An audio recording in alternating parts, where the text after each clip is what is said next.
Ei pessoal, tudo bom? O carnaval aqui de Juiz de Fora já foi o segundo do país. E nesse episódio a gente vai lembrar um pouquinho mais sobre a história do carnaval antigo da nossa cidade e também sobre os desfiles que aconteciam aqui na Avenida Rio Branco. Então eu te convido a resgatar mais um pouquinho da memória da nossa cidade no Resgatando Juiz de Fora. O segundo rancho a desfilar foi o Não Me Tenhas Assim, que não te recebo. Também ricamente fantasiado e com belas evoluções que sempre o caracterizam, situando-o entre os melhores. A primeira notícia que a gente tem do Carnaval de Juiz de Fora começa bem antes da década de 1900, 1920, 1930, porque no ano de 1876, o jornal O Farol, que é um dos mais antigos da cidade, noticiou um baile carnavalesco que seria no Teatro Perseverança. E anos mais tarde começa o bloco também Diabos Carnavalescos, que usou o mesmo local para fazer suas folias de carnaval em Juiz de Fora. São os primeiros registros que a gente tem. Em Juiz de Fora também existiam vários tipos de carnavais, como em todo o resto do Brasil. As batalhas de confete, os ranchos, o corso e, mais antigo ainda do que isso, temos os intrudos, quando o povo realmente brincava e aproveitava a folia. Pedro Nava coloca na obra dele Baú de Ossos como que era o intrudo em Juiz de Fora, né? Que era o povo jogando água nos outros com arminha de água e também aquela participação popular massiva, mesmo sendo o início do carnaval em Juiz de Fora, já tinha uma participação massiva nos festejos da cidade. Seguindo esse carnaval antigo, a gente tem também os ranchos, a maioria deles ligados a clubes de futebol na época, ligados ao Tupi, ligados ao Baeta, então clubes que desfilavam na cidade com seus ranchos. Também eram desfiles muito conhecidos e com muita participação na cidade. E na sequência a gente vai ter então os bailes realizados que por mais tempo continuou em Juiz de Fora, como o baile no Edifício Clube Cidade, o baile do esporte do Tupi, que também eram em clubes, né? Continuou essa tradição dos clubes estarem inseridos também dentro do carnaval. A nota de elegância absoluta, o baile de gala no Clube Juiz de Fora. E os bailes era aquilo, começava 7 horas, 8 horas da noite e percorria a madrugada inteira e até 5 horas da manhã. A gente tem registros de bailes, de coberturas carnavalescas de bailes que ia até 5 horas da manhã. Então era um carnaval mais voltado para a elite juiz-forana, né? Diferente dos carnavais populares de rua, mas ainda assim tinha a grande participação do povo de Juiz de Fora. Entre os anos de 1922 a 1960, as batalhas de confete tomaram conta de Juiz de Fora. O Antônio Cury e o Cecílio Sampaio trouxeram então as batalhas de confete, que o povo participava também, e nas avenidas, nas ruas principais de Juiz de Fora, que era a Marechal e a Rua Alfield, que até hoje continua sendo palco de blocos carnavalescos da cidade. A chegada do Rei Momo de Juiz de Fora à sua cidade marcou o início do reinado da folia na Manchester Mineira.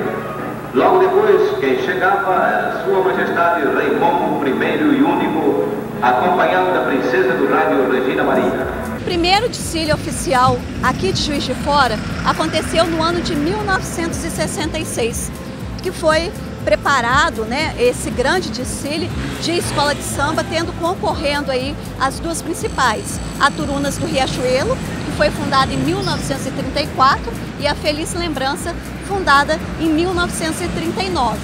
A Feliz Lembrança se sagra como a primeira campeã do Carnaval de Juiz de Fora, com o enredo Mascarada Veneziana, composição do jornalista e professor José Carlos de Leri Guimarães e do Nelson Silva, que era compositor e também fundador do Batuque Afro-Brasileiro aqui em Juiz de Fora. O desfile da Mascarada Veneziana foi o diferencial, por quê? Porque ele inseriu nas escolas de samba, no desfile das escolas de samba de Juiz de Fora, a divisão por alas e foi o primeiro desfile também que veio com o carro alegórico.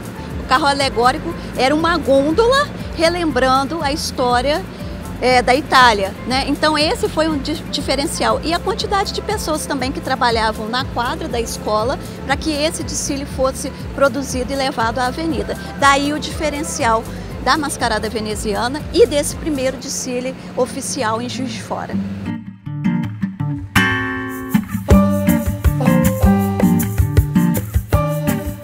A gente foi conversar também com quem viveu tudo isso de perto.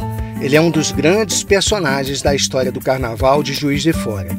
Desde 1971, já são 52 anos dedicados aos desfiles. Pois é, os carnavais, vamos dizer assim, na década de 80, 90, né? Foram carnavais que deixaram história, né? Desfilam os componentes da Escola de Samba Castelo de Ouro.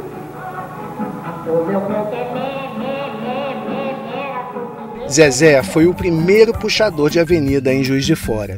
E isso aconteceu exatamente na sua escola de coração. O Jamilão não gostava que chamasse puxador, não gostava que chamasse como intérprete, entendeu? Mas naquela época era puxador. Então eu fui o primeiro puxador vamos dizer assim, a cantar, né? O samba do Castelo de Ouro, Samba Enredo. O Samba Enredo é de autoria do Mamão e do Hélio Ponte.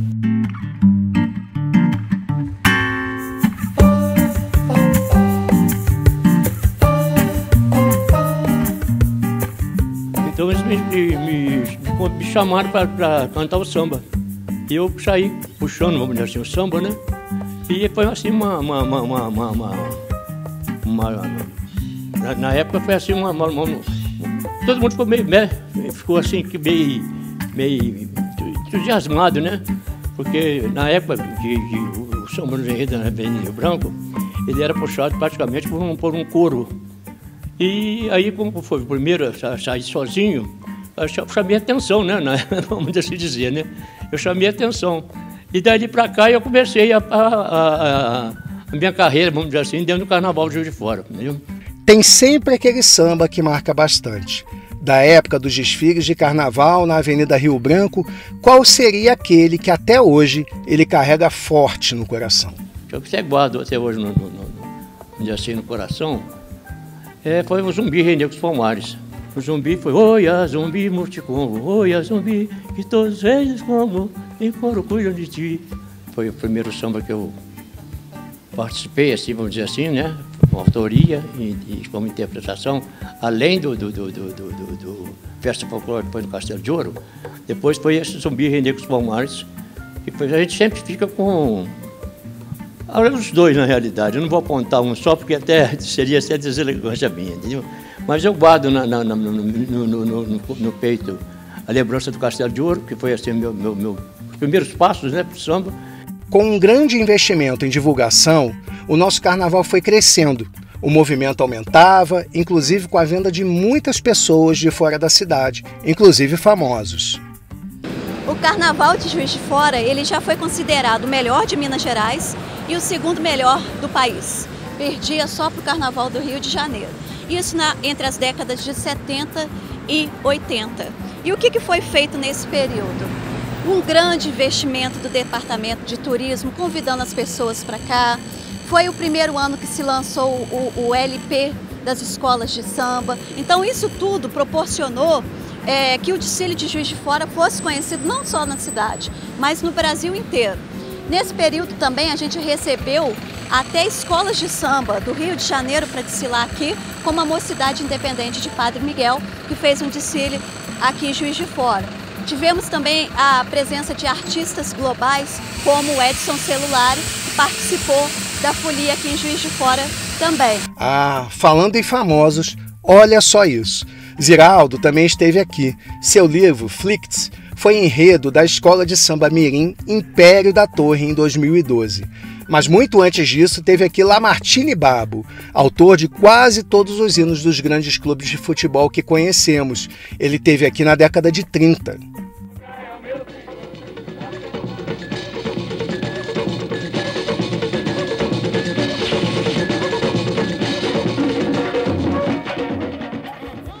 gente termina mais um episódio aqui, dessa vez ao lado do Zezé do Pandeiro, que faz parte da história dos desfiles e do samba, do carnaval da nossa cidade.